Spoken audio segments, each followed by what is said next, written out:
Mayong adlaw kaniyong tanan mga suki nato nga mga viewers. Kumusta mo karon? Hinaot nga malipayon mo nga makig-uban kanako. Gani na wala tag pipila ka mga bulan tungod sa mga kulian nga di gid nato malikayan. Og niining oras magtuon tag pipila ka mga pulong dinhi sa balang kasulatan nga kini nagpunting kanato sa ato karong kapanahonan. Gani ang atong pagtuon karon giuluhan ko kini ihangad ang inyong mga ulo. Ang una nato nga pagtuon o una nato nga bersikulo dinhi makita sa Lucas 21 bersikulo 28. Nagkanayon, inigsugod nagkitabo nining mga butanga, ihat ninyo ang inyong mga mata ug ihangad ninyo ang inyong mga ulo kay ang inyong kaluwasan nagkahiduol na.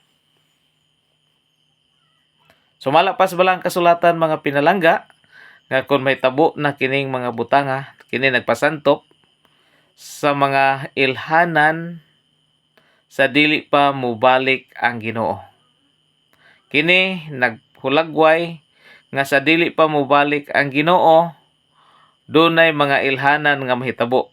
Og kung kining mga ilhanan nga gisulti dinhi sa balang kasulatan, kung mahitabo na gani matud pa ni Ginoong Hesus, ihangad ninyo ang inyong ulo sa kitasan ug ihat ninyo ang inyong mga mata. So, nining orasa, gusto lang ko maghatag og pipila ka mga ilhanan dinhi sa balang kasulatan nga naghatag kanatog pahinumdom nga hapit na gyud mobalik ang Ginoo. Dinhi sa Mateo 24 bersikulo 7 ug 8. Siguro inyo naman ning mga sinati apan gusto lang nako nga tagan gyapon nato pagtuon tungod kay wa man tay laing textbook sa atong pagtuon karon mga kigsunan o dinhi sa ato nga pagpamalandong kundi mao lamang ang balaang kasulatan. Dinhi sa Mateo 24 bersikulo 7 ug 8 na dinhi ang mga ilhanan nga gusto lang nako nga atong hisgutan karon. Daghang mga ilhanan ang isulti sa Biblia, apan doon nalay pipila nga ang akong hisgutan karon. Matod pa, kay managubat ang nasod batok sa nasod, og ang gingharian batok sa gingharian, og may tabo ang mga gutom og mga linog sa nagkalain-laing mga dapit. Kining tanan maulamay sinugdanan sa mga kasakit. Dinhi gisgutan dunay gubat, dunay gubat, gutom og linog. Apan niining tulo mga pinalangga, gusto lang nako nga mag-focus ta niining usa lang ka punto nga giingon linog. Kanunay naman ta nakabati og mga gubat, halos atong palibot naman. Apan gusto lang nako nga hatagan natog pagtuon dinhi sa Mateo 24 bersikulo 7 kining punto lang nga linog, no? Apan sa dili pa ako sang basahon pag-usab ang bersikulo 8 nga nagkanayon. Kining tanan maulamay sinugdanan sa mga kasakit. So kung mahitabo ang gutom, gubat, linog, matod pa, kining tanan sinugdanan lamang sa mga kasakit.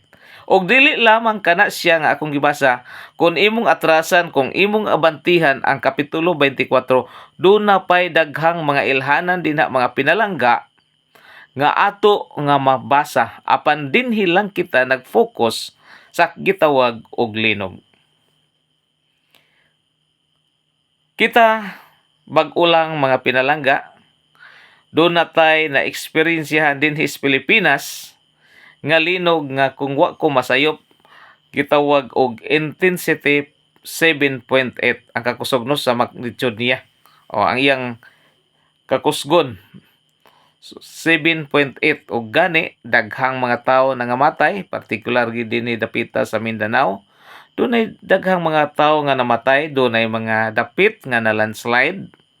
Doon na po yung mga dapit nga medyo dako gyud no og mga damages tungod kay ang mga dalan nangabuak og doon na po yung mga tao nga kung imong lantawon maglisod gyud pagdagan, maglisod gyud og tindog tungod sa hilabihan kakusog nga linog. Pero ang kasulatan mga pinalangga nagsulti dinhi kining tanan sinugdanan lamang sa mga kasakit. So kining mga panghitabo nining kalibutan, mga ilhanan sa pagbalik sa Ginoo, gitawag kinig sinugdanan lamang sa mga kasakit.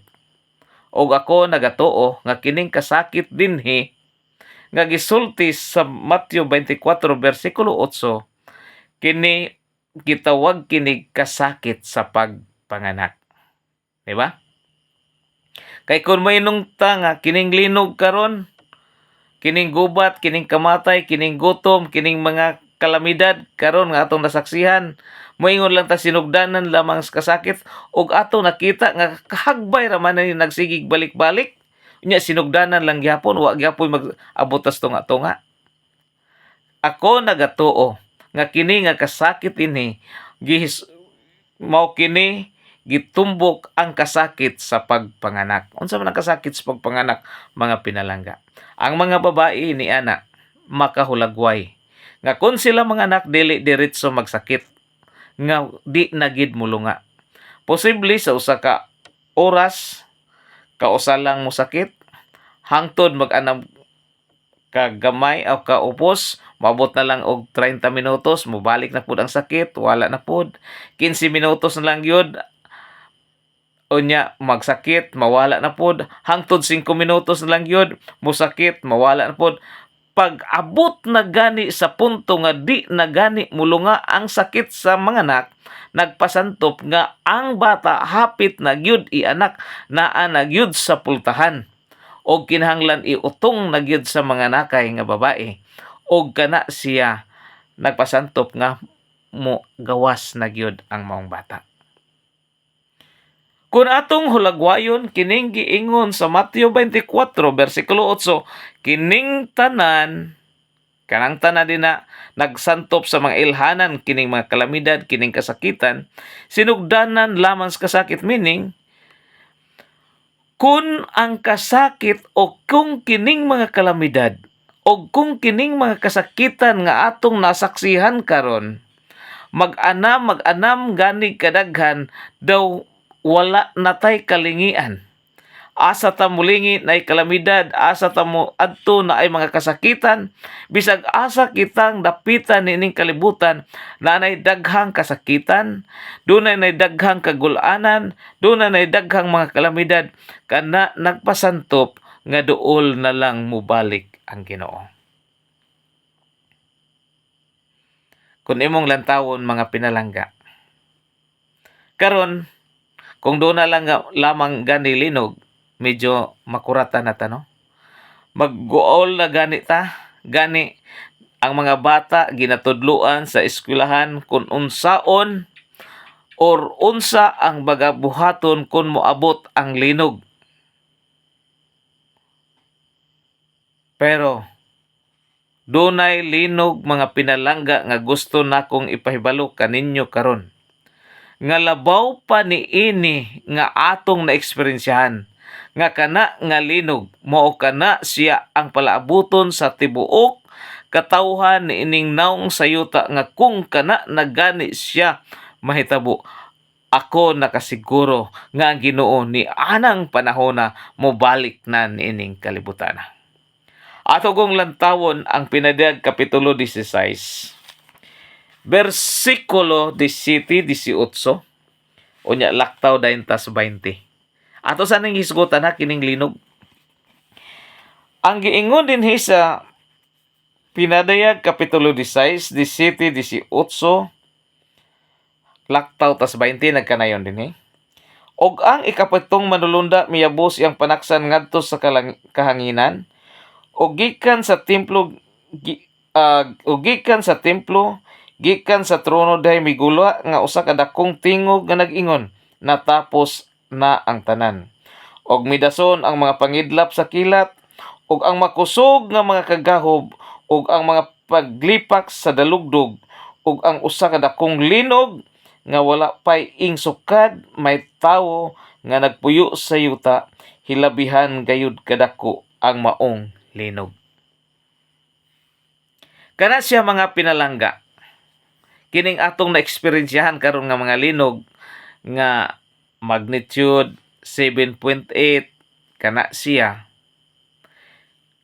Mao lamang kanay pagpukaw kanimog kanako nga moabot ang panahon sa diha nga mobalik na ang Ginoo.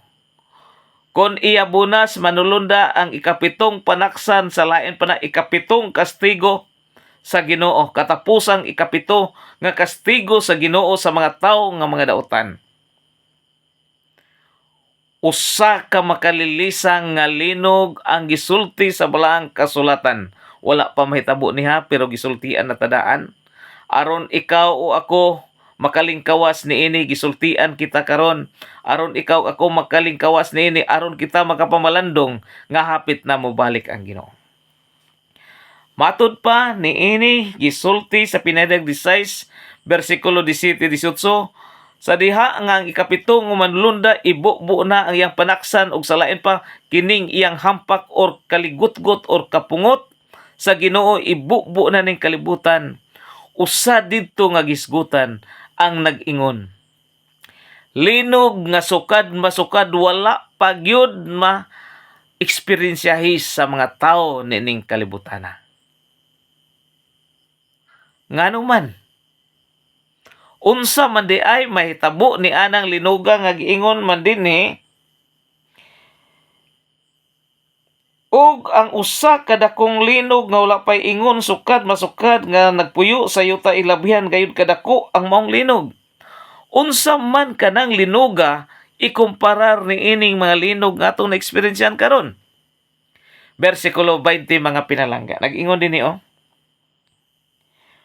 og ang tanang kapuluan nangahanaw ug wala nay bukid nga makita. Imagine na mga kaigsunan. Karon iniglinog ang bukid na alay pipilang mga tumpag. Pero moabot ang panahon sa diha nga mobalik na ang Ginoo. Ipahamtang ang ikapito kapanaksan nga mao ang ikapitong hampak, ikapitong kaligutgot sa Dios sa mga taong makasala. Matud pa kanang linuga wala nay pulo nga makita ang tanan mga hanaw. So hilabihan kalisod, hilabihan ka makalilisang o gani atong masaksihan karon, atong mapamalandong karon nga kining mga linog di ay nga ato karon nga na-eksperyensyahan. Kini nagpukaw lang kanimog kanako nga kinahanglan ikaw ug ako magaandam kanunay sa atong kinabuhi. Kay dunay moabot nga panahon nga kun ibubo nas Ginoo ang iyang kapungot niining kalibutana, ang dakong linog mahitabo ug wala nay pulo nga makita nini. So kun atong lantawon ang tanang kabungturan mga hanaw, ang tanang kabungturan mga tayog ug hangtod mahimong mapatag.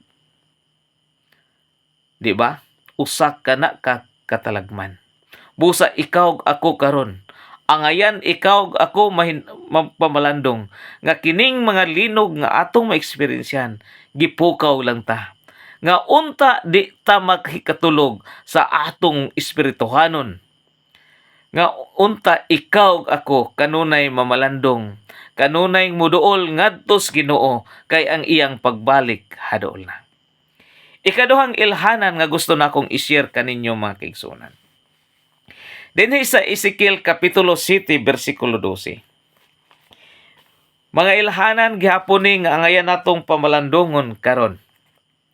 Ezekiel Kapitulo 7, versikulo 12. Gitagna kini ni Ezekiel tungod kay ang Dios dili gusto siya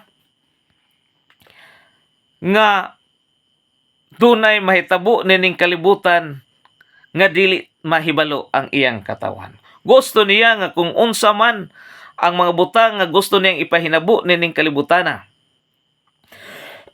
Excuse me. Iya unang ipabalo ngadto sa iyang mga alagad. 7:12 sa Ezekiel nagkanayon, ang panahon miabot na, ang adlaw nagkayduol, ayaw tuguti nga magakalipay ang pumapalit. Ni pagapusubon ang magabaligya, tungod kay ang kasuko anaas tibok panon sa katawuhan ni ana. Nay mga punto, mga pinalangga nga gusto nakong i-share. Ang panahon tiliabot na og karon mauna. Ayaw tuguti nga magkalipay ang pumapalit. Ngano man? Ako nakasiguro nganong di magkalipay tungod kay ang palitonon hilabiha lang mahala. Kinsay naka-eksperyensya kanato karon og gasolina nga kalitlag taas. Malipay pa ba kata? Diba? Wala na tay kalipay nga mayo. Ang uban nag-e-bike na lang. Ang uban magunahuna nga magpalit na lang og mga gagmayng sakyanan para nga makaminos sa maong tubil sa maong sakyanan.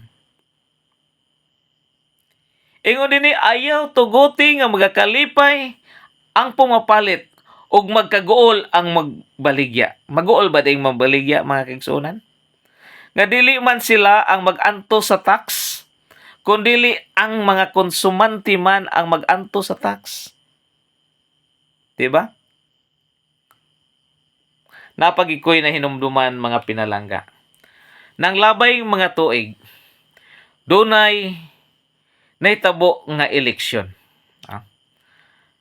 Samtang nagsingabot na ang eleksyon sa presidensyal, dunay akong nakihinabi kanako nga matud pa niya, kini gyud nga presidente ang atong botohan, kay iyang gipangako nga kon siya ang mahimong presidente, tag 20 pesos na lang ang kilo sa bugas. Samtang ako ning nabati gikan siyang baba, matinud-anon siya nagasulti, tungod kay matinud-anon siya nagasalig sa iyang gisuportahan nga nagdagan og presidente, nga matinuod gayud ang iyang gipanaad tungod kay maayo siya sa pag-utok kung unsaon niya pagdumala ang maong nasod. Apan ako siyang giingnan, dili gayud kana mahitabo kanang imong gisulti. Ngano man? Kung mahitabo kana nga mo 20 pesos na lang ang kilo sa bugas, in general kanang kinatibuk-an gid ba? Mahimong bakak ang balaang kasulatan. Ngano man, brato naman na kaayo sa atong kaadlawan kanang 20 pesos ang kilo. O kung matuman ka na nga ibaligyas tibok katawan tag 20 pesos ang kilo, hilabihang bratuha, nagpasabot nga ang kasulatan dili na ang iyang tuuhan tungod kay wala matuman ang iyang gisulti. Nga giingon ayaw tuguti nga magkalipay ang pumapalit.